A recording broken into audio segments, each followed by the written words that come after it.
જે ફૂગ નીકળવાનો મામલો હતો તેમાં જય સિયારામ પેડાવાળાની દુકાનને સીલ મારવામાં આવી છે। ગ્રાહક દ્વારા રક્ષાબંધન માટે ખરીદાયા હતા પેડા। જય સિયારામ પેડાવાળાની દુકાનમાંથી તેમાંથી પેડા લેવાયા હતા અને પાલડી વિસ્તારમાં આવેલ જય સિયારામ પેડાવાળા દુકાનમાં આ ઘટના બની હતી। તો ગ્રાહક દ્વારા એએમસીના હેલ્થ વિભાગમાં ફરિયાદ બાદ આ કાર્યવાહી કરવામાં આવી છે અને દુકાનને સીલ મારવામાં આવી છે।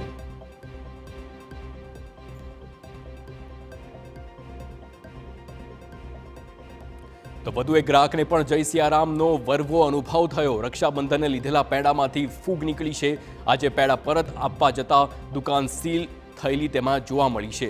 ફૂગવાળા પેડા નીકળતા જય સિયારામને લઈને વિવાદ વકર્યો અને હવે આ દુકાનને સીલ મારી દેવામાં આવી છે।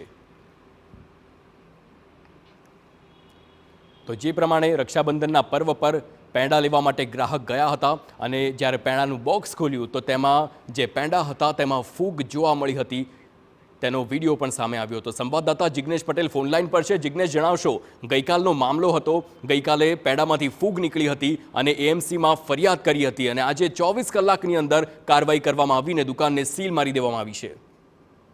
સ્વાભાવિક વાત છે કે એક જ જગ્યા પર બે ગ્રાહકને જ્યારે આ પ્રકારની ફરિયાદ થાય ત્યારે ખૂબ જ મોટા પ્રશ્નો ઊભા થઈ રહ્યા છે કે આખરે જે દુકાનદાર છે તે દુકાનદાર જય સિયારામ પેંડા હાઉસ જે છે પાલડી ખાતે આવેલું છે તેના ત્યાં જે માલ બનાવવામાં આવ્યો હતો તે કદાચ તહેવારને ધ્યાનમાં રાખી અને અગાઉથી જ બનાવી દેવામાં આવ્યો હોય, થોડો વહેલા બનાવી દેવામાં આવ્યો તે પ્રકારનું લાગી રહ્યું છે। કારણ કે જે રીતે ગઈકાલે એક ગ્રાહકે પેંડા અગાઉ ખરીદ્યા હતા અને ગઈકાલે એક ગ્રાહક પરત આપવા માટે જ્યારે પહોંચ્યા અને ફરિયાદ કરવા પહોંચ્યા ત્યારે તેને યોગ્ય જવાબ ન મળ્યો હતો અને આ બાબતને ધ્યાન પર રાખી તેણે કોર્પોરેશનમાં ફરિયાદ કરી।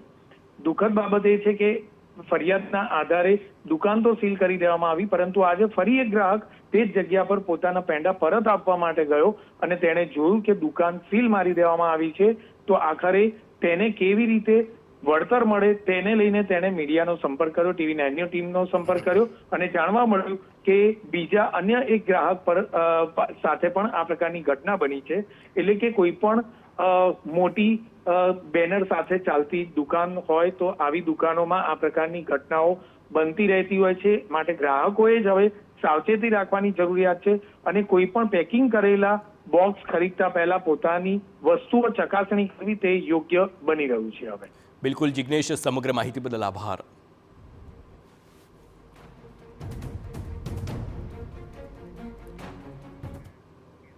તો વડોદરામાં સમસાબાદ ગામે મનરેગા